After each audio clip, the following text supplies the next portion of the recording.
Guys, it's your tutor once again. Today I'll be lecturing us on a very important topic: uh, difference between a family house and a matrimonial home.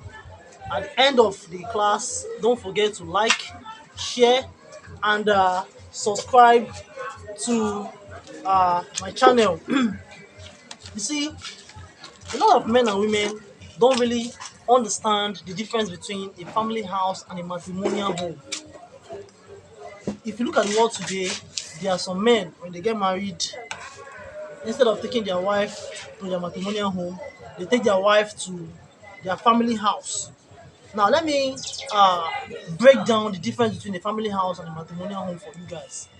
When you talk of a family house is a house that contains both the father, mother, and children, brothers and sisters. It's a general house for family members.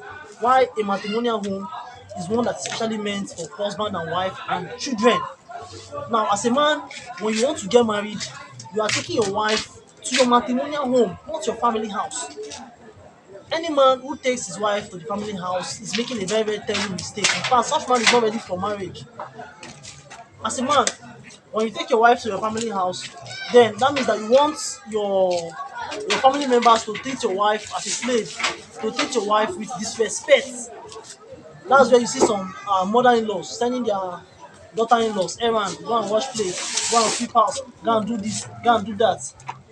No respect, they will be see finish. But as a man, when you take your wife to your matrimonial home, that shows that yes, indeed, you are ready for marriage. You understand? So I want to advise our fellow men today. Let us avoid that error and that mistake of taking our wife to a family house instead of a matrimonial home. And then another thing is that sometimes you see some married people, instead of you inviting your siblings to come and live with you, you can tell your siblings to come and stay for 2 or 3 days and go back to their house. They don't need to come and necessarily start living with you to avoid see finish. I always tell people, when you get married, privacy is very important. Even if your siblings are coming to stay in your house, they should stay for 1 or 2 weeks and go back to wherever they are coming from. It's not the one that they will come and they will just pack all their baggage and start living with you permanently without having to go and look for their own comfort zone. So you see, a lot of men and women make that terrible big mistake, you know, taking their spouse to family house instead of taking their spouse to matrimonial home. And at the same time, a lot of women, they are fond of doing this error. When you get married to a man, the next thing is to start packing your family members to your husband's house. It's not right. It's very wrong. It's very wrong. As a woman, even if you are married, you can tell your siblings to come and visit you. 1 week is okay, 2 weeks is okay, and then they go back to their house. In order to avoid stories.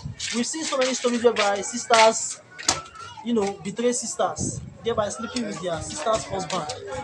And before you know it, you start, fighting your own blood sister. Why would you do this with my husband? Why would you do that? So in order to avoid stories that touches the heart, know the big difference between a family house and a matrimonial home. Don't forget to like, subscribe, and share.